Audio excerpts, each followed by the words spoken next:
this the same offensive coordinator that forgot on numerous occasions to give Derrick Henry the ball?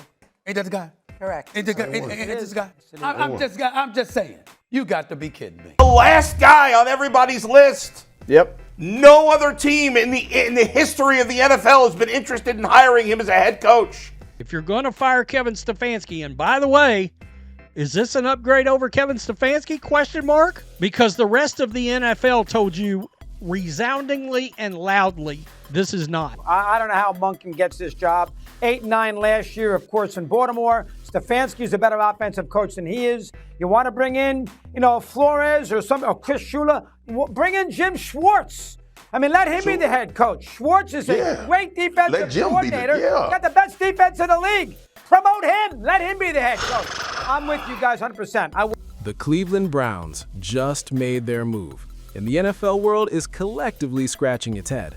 Todd Monken, a 60-year-old offensive coordinator who's never been a head coach in the NFL. That's who Jimmy Haslam picked to lead this franchise into the future, to develop Shedeur Sanders, to resurrect a team that's won one playoff game this century. Let that sink in. One playoff game this century. And the answer? The solution? A coordinator from the Ravens who couldn't figure out how to hand the ball to Derrick Henry in crucial moments. A guy who teams have passed over for decades. A coach who wasn't even on most people's radar until desperation started setting in on the shores of Lake Erie. The reactions have been swift. They've been brutal, and they've been absolutely warranted. Stephen A. Smith didn't hold back. The First Take crew looked genuinely stunned. Even the most optimistic Brown supporters are struggling to find reasons to celebrate. This isn't just about hiring the wrong guy. It's about what this hire represents. It's about a franchise that continues to make baffling decisions while better options slip through their fingers. Let's break down why this is such a disaster. Here's what really stings about this hire. The Browns didn't want Todd Monken. He wasn't plan A, he wasn't plan B, he probably wasn't even plan C. John Gruden? Pulled his name out. Sean McDermott? No thanks. Mike McDaniel? Sources say he couldn't bring his own defensive coordinator, so he walked. Bill Belichick? Wasn't interested. Mike Vrabel? Took the Giants job without a second thought about Cleveland.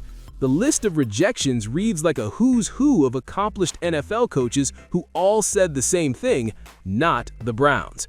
You got to wonder, the one shining light in all of this may be your general manager, who I said should have been fired the day that Stefanski was let go because of this, the head coaching process. And interviewing. They turned off so many guys, so many real dudes with their interview process. Think about that. The Browns' interview process was so notoriously bad that veteran coaches with nearly 100 wins were like, yeah, I'm good. These aren't young coordinators looking for their first shot. These are established winners who took one look at the situation in Cleveland and decided their reputations weren't worth the risk. And then there's Nate Schillhouse, the Rams assistant who apparently made it to the finish line. The Browns were this close to hiring him. Then this morning, they called him up and said, actually, we're going in a different direction. Different direction meaning older? Less innovative? More of the same mediocrity that's defined this franchise? But here's where it gets really messy. Jim Schwartz, the man who's been the best part of the Browns for the last few years. The defensive coordinator who consistently fielded a top 5, top 10 defense. The guy who interviewed twice for this job. The coach who, by all accounts, thought he had earned this opportunity. He didn't get it. Instead, they hired an offensive coordinator from a division rival. A guy Schwartz now has to work under if he decides to stay. And that's a massive if. This is to me, this is the biggest slap in the face to Jim Schwartz. At least if they hired a young guy. If you're the Browns, you could set, and maybe I'm wrong. We want a coach that can be the head coach for a long time. Jim Schwartz is still under contract to Cleveland. The team wants him. That's a big difference from what you said, Mike. The optics are terrible. Schwartz is under contract, but that doesn't mean he's staying. The 49ers are reportedly interested. Other teams will come calling. And why wouldn't he leave? He was passed over for a job he deserved, for a coach who brings what exactly? If Schwartz walks, the Browns lose the one coordinator who actually elevated this team, the one bright spot in an otherwise dreary few seasons. all to hire a guy who's best known for abandoning the run in crucial playoff moments. It makes zero sense. Let's be fair for a second. Todd Monken isn't completely unqualified. He has a resume. He was the offensive coordinator for the Ravens during Lamar Jackson's MVP season. He called plays for Georgia during their back-to-back national championships with Stetson Bennett. But let's add some context. Lamar Jackson was already an MVP before Monken arrived in Baltimore.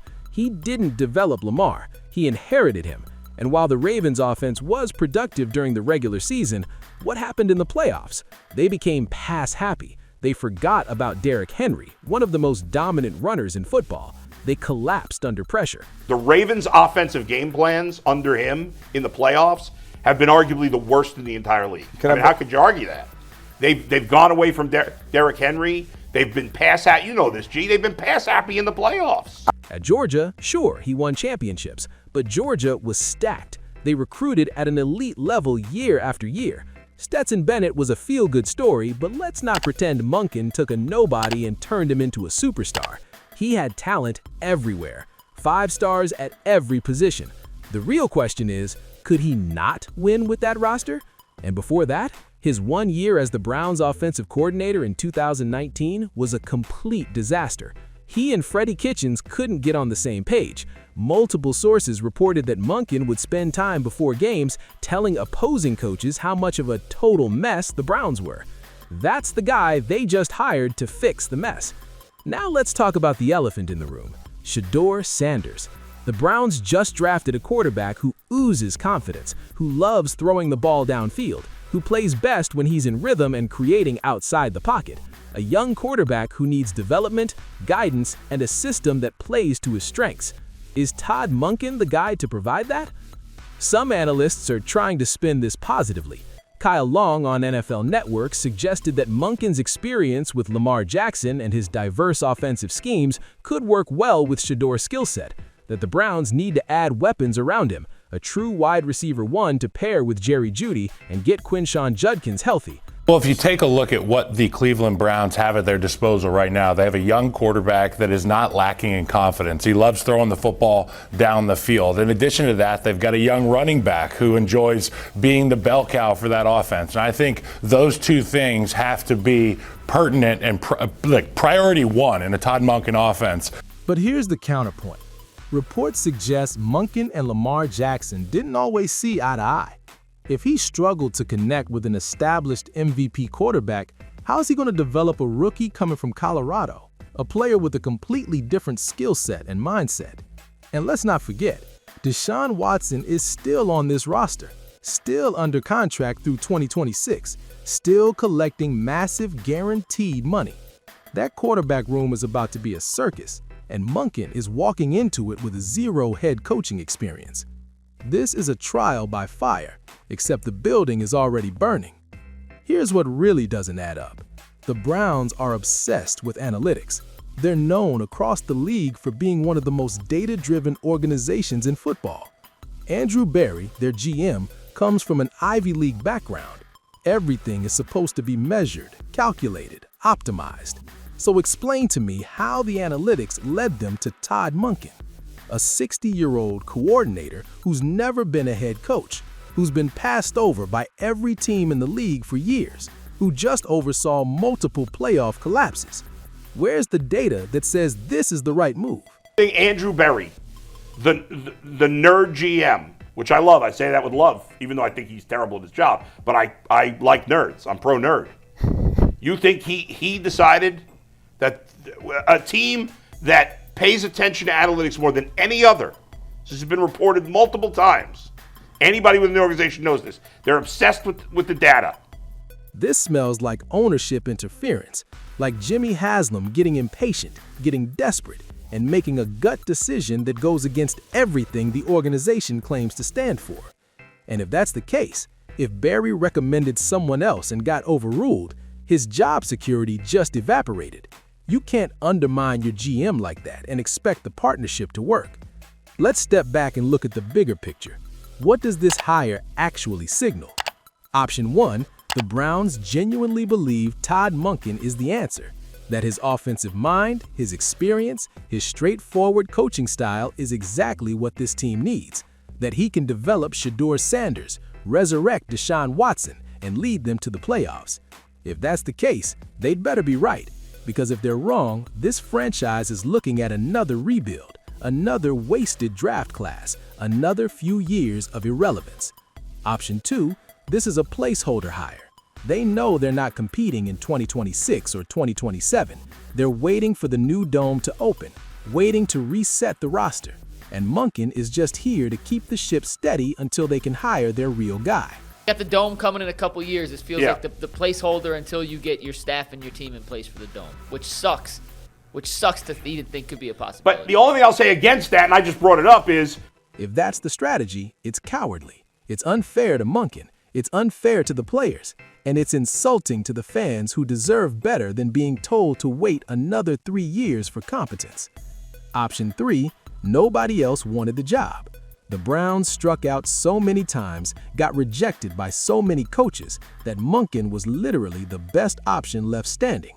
That might be the most depressing possibility of all.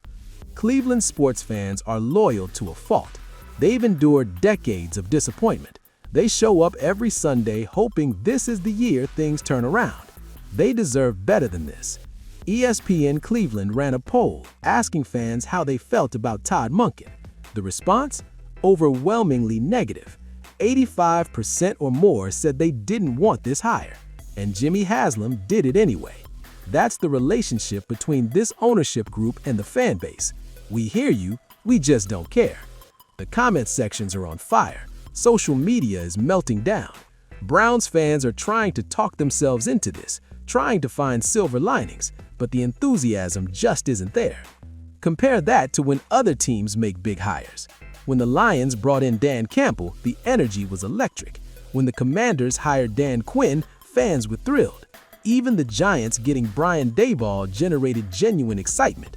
The Browns hired Todd Monken and got crickets, confusion, anger. That tells you everything. Look, maybe I'm wrong.